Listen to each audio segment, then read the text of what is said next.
Segunda parte, John Wesley. Por que John Wesley sofria grande perseguição? Porque pregava que a justificação vinha pela fé. John Wesley pregava sobre a santificação. John Wesley era um homem que excedia como pastor, porque era um homem que exortava, um homem que confortava os crentes. Era um pastor que na época visitava os cristãos como o apóstolo Paulo de casa em casa. Será que os pastores modernos fazem isso hoje? Na época, John Wesley andava a cavalo, andava a pé, em dias ensolarados, de chuva, muitas vezes em temporais de neve. Sabe com o tempo ele fez isso? 54 anos. Foi um homem que andou em média 1000 quilômetros por ano para alcançar pontos de pregação. O John Wesley. John Wesley foi um homem que leu pelo menos 1200 tomos, a maior parte enquanto andava a cavalo. Escreveu uma gramática em hebraico, outra em latim, outra em francês, outra em inglês. O dicionário completo que compilou da língua inglesa era muito popular. Compilou um comentário, revisou, publicou. Compilou uma obra de 4 volumes sobre a história da igreja. Escreveu, publicou, preparou.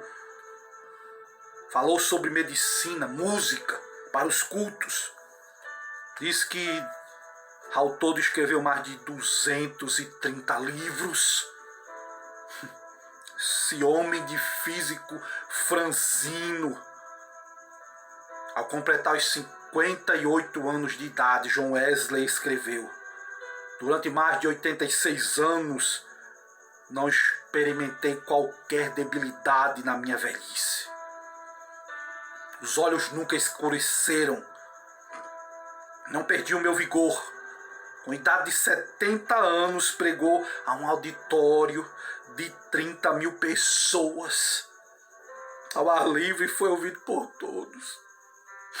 Aos 86 anos, fez uma viagem à Irlanda, onde, além de pregar 6 vezes ao ar livre, pregou 100 vezes em 60 cidades.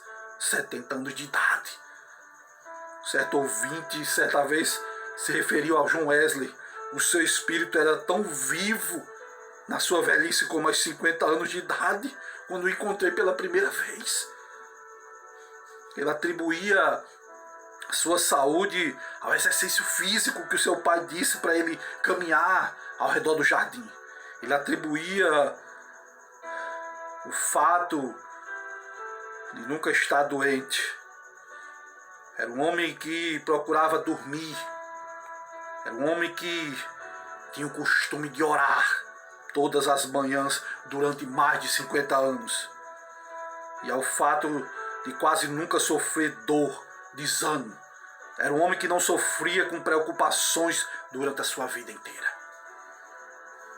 Era um homem que passava 2 horas diariamente, e muitas vezes mais. Considerava a oração a coisa mais importante da sua vida. Uma certa vez um homem disse: eu tenho visto sair do quarto com uma serenidade de alma visível no rosto que chegava a brilhar. Que coisa linda! Explica-se o poder de John Wesley pelo fato de ser um homem unius libre, que em latim significa um homem de um só livro. Wesley era um homem de um livro só. E que livro era esse? Era a Bíblia Sagrada. A Bíblia Sagrada. Era um homem que tinha foco, sabia para o que Deus o chamou. Enquanto cursava em Oxford, jejuava às quartas, às sextas-feiras. Escreveu Epifânio que esses 2 dias eram observados jejum no mundo inteiro. Então ele orava, ele jejuava nas quartas e nas sextas. Mas ele disse: é necessário permanecer sozinho na presença de Deus, enquanto oramos, enquanto jejuamos, para que Deus possa nos mostrar a sua vontade, para que Deus nos dê direção. Ele dizia, nos dias de jejum devemos nos afastar o mais possível dos serviços, de visitas, de diversões, apesar de serem coisas lícitas. Mas ele separava esses dias para Deus. Para Deus. E aqui eu encerro esta palavra. Ao falecer, sabe o que foi que John Wesley deixou no mundo? Apesar de ter várias obras, ter ganhado muito dinheiro com as suas obras, o que John Wesley deixou no mundo foi 2 colheres, uma chaleira de prata, um casaco velho. Mas dezenas de almas salvas em época de decadência espiritual. Este foi o legado deste grande homem de Deus. Que possamos seguir o seu exemplo para a glória do Senhor. Que Deus te abençoe.